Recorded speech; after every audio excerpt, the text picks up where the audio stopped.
kind of stuff. I mean, I run a studio. I've been running the studio for about 3 years, so it's fully sort of professional in terms of how it's all run.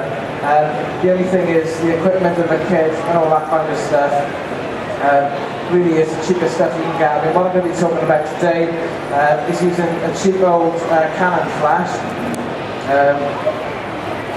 Basically what we've got here is a Canon flash, which is the old the digital, but they won't work in automatic on the digital camera, but if you're using it off camera and you're using it in the manual settings, which most of you probably are, if you're using off camera flash, you can pick these up dirt cheap. I mean, this one in particular is a 420 EZ, £20 on eBay. And it came to a door and I thought, this guy's nuts, you know, it's on the brand new flash. The equivalent in the digital one is about £200. And it's going to do exactly the same thing when we're off the camera. Something else that we need to obviously use if we're using the flash off camera is a trigger, something to fire the flash.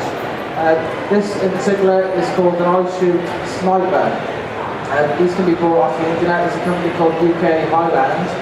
They're £70 each, which unfortunately is, for me, is still expensive, but if you look at other triggers like Pocket Wizards, Quantums, Radio Poppers, all these other triggers, they're a lot more expensive. So basically we've got a £20 flash, £70 trigger, obviously a light stand, £10 on eBay.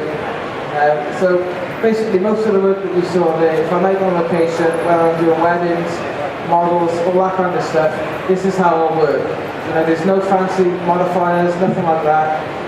It's literally the bare flash, but we just use the flash, get everything we can from it. I mean, they're wonderful little things. For £20, if you can't find the old Canon ones, there's old Nikon ones, Jessup's homemade, loads of flashes on eBay for £20, they all do the same thing. All we basically need to know if they've got a zoom, so we can physically zoom it, and we've got a bit of control over the light. So when we zoom in the flash, we can zoom it or we can spread it wide. That's quite important. 90% of the flashes have got that feature. And then obviously we need some sort of control over the power, so we need full power, half. The other thing is using the camera.